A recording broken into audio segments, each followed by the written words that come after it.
Da 14ª FLEI, Júlio, vai estar aqui conosco. Uma salva de palmas.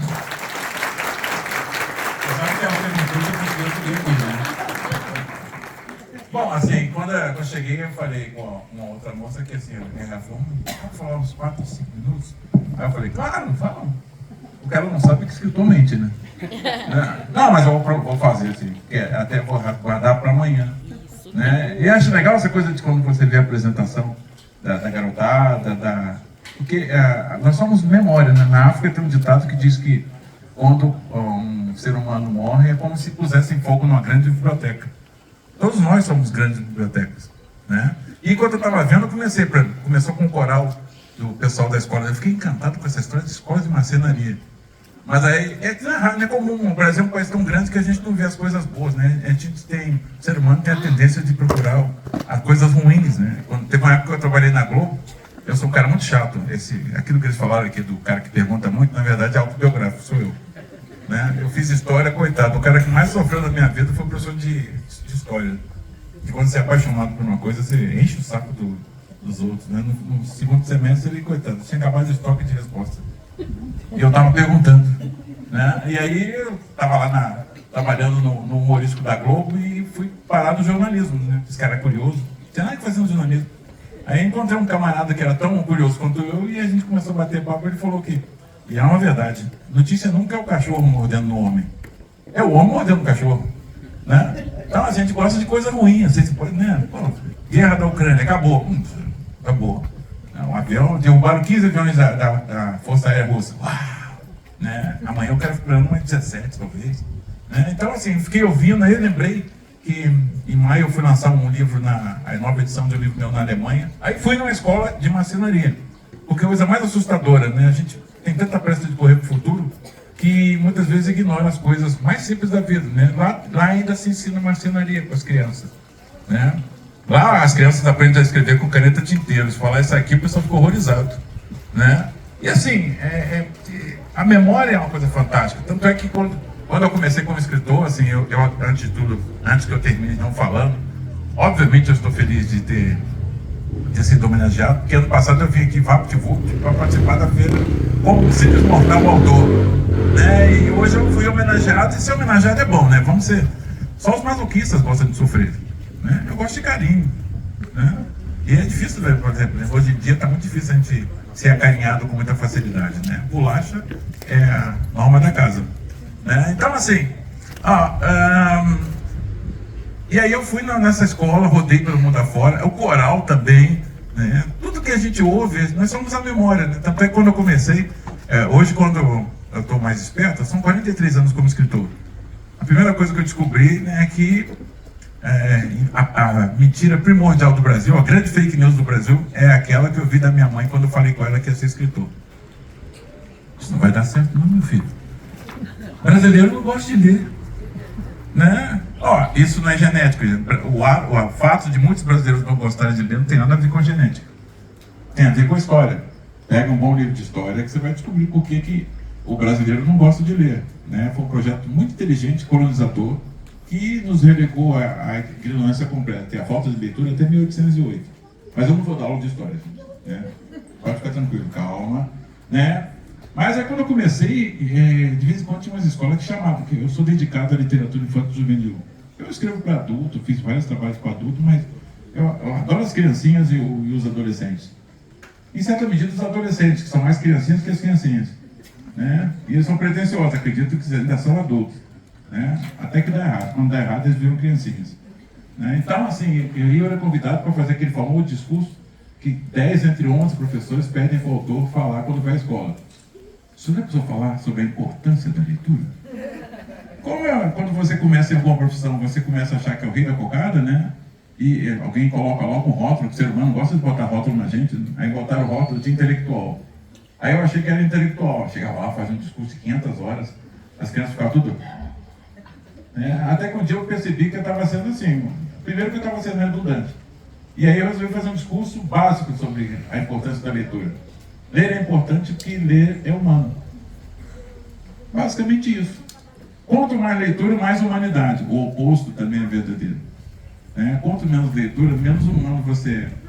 Porque a leitura faz uma coisa, a arte, de uma maneira geral, faz uma coisa que a gente não percebe.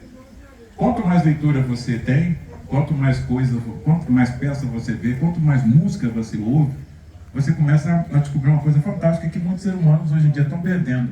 A capacidade de enxergar o outro. Né? Quando você lê, quando você vai ao teatro, quando você ouve uma música, é uma aposta na capacidade de ver o outro, de se preocupar com o outro.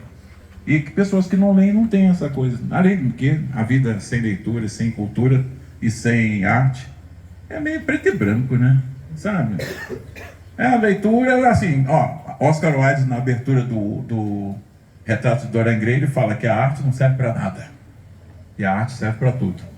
Quem dá significado à arte, em geral, é aqueles que estão em torno dela e que dão significado a ela.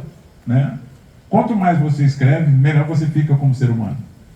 Né? Quanto mais você perde 3 horas da sua vida vendo a Valquírias. Esse é autobiográfico, eu fui ver a Valquírias. Maldito Wagner. Né? Teve uma hora que eu falei assim, se aquela mulher voltar lá do fundo daquele teatro, dando mais um grito, eu vou subir no palco e vou jogar um sapato nela. Né? Não, ninguém merece de uma ópera tão longa assim, né? Só o Wagner mesmo. Então assim, gente, para encurtar, já viu que já passaram os 4 minutos há muito tempo. Né? Assim, eu queria agradecer novamente o convite. É legal, assim, as pessoas se reunirem para celebrar uma coisa que muita gente ainda acha que é uma irrelevância. Né? Não tem uma sociedade bacana se ela não liga para cultura e educação. Isso é óbvio. Né? Vou falar com você. A Alemanha não é a Alemanha depois de 2 guerras mundiais. A segunda acabou com a Alemanha, praticamente, e conseguiu se recuperar até 1960 e poucos. Se não fosse a cultura que define o povo alemão. Né? Sabe? Depois de muito viajar pelo mundo, você começa a descobrir assim, umas palavras que definem um povo. Né? Você vai na Alemanha, o que define o alemão é a palavra compromisso. Né? O japonês, tenacidade. Sabe aquele cara que 10 topadas, levanta e vai dar a 11ª, mas ele continua andando? É o japonês. Né? E nós somos a diversidade. Nós somos diversos. Né? A gente só percebe como é importante ser diverso quando você está em outro lugar, por exemplo, como na Alemanha. O brasileiro que se dá mal na Alemanha é um preguiçoso que vai se dar mal aqui também. Aquele que vai para encarar, dá mal em pingo d'água. Né? E se dá bem. Então nós somos, essa coisa da diversidade, e sermos constituídos por um monte de povos, é que faz nós sermos um pouco diferentes. Né? Talvez só falte a cultura para amalgamar essa sociedade e fazer a gente perceber, primeiro o óbvio, o ululante que a gente não percebeu. Nós não somos o inquilino. Somos o dono. Né? Isso tem a ver com a história também. Sempre deram pra gente, a gente não brigou. A independência foi aquele português revoltado com o pai, que gritava com dor de barriga, inclusive. Né? Esse detalhe ninguém conta, mas ele comeu alguma coisa que não caiu bem, ele estava meio complicado. E não era um cavalo, era um burro que ele estava montado. Né? Fica bacana a história assim, né? Tá? A República também foi bacana, foi proclamada por um monarquista.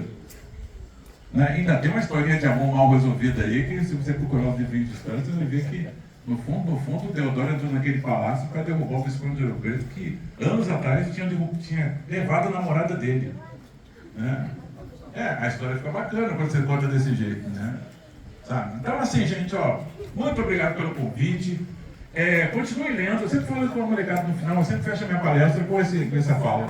Continue lendo, porque se impossível mais nada, é mais difícil fazer um leitor de idiota. Uma pessoa que não lê é tratado como idiota e pasmem. Na maioria das vezes agradece. Né? Isso é o fim de qualquer humanidade, quando você é feito de idiota e sorri e agradece. Né? Pelo menos o direito de espernear você tem quando você é um leitor. Né? Não é pouca coisa. Bom, gente, obrigado novamente. Você viu que eu comecei a falar, até a chuva parou.